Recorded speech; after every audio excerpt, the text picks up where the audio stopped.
গিয়ে দেখাবো। এই যে ওনারা এই সুন্দর একটু সেজে সেজে এসেছিলো।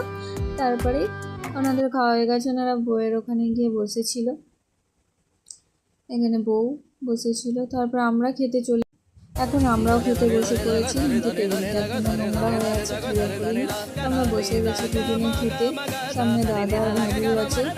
তো খুব গরম লাগছিলো, ফ্যানও ছিল না, ঠিকঠাক হাওয়া লাগছিল না। তারপরে মেনুটা এটা দেখে নেবেন, হয়তো বলতে পারছি না কি খাবিয়েছে, তো দেখতে থাকো একটু।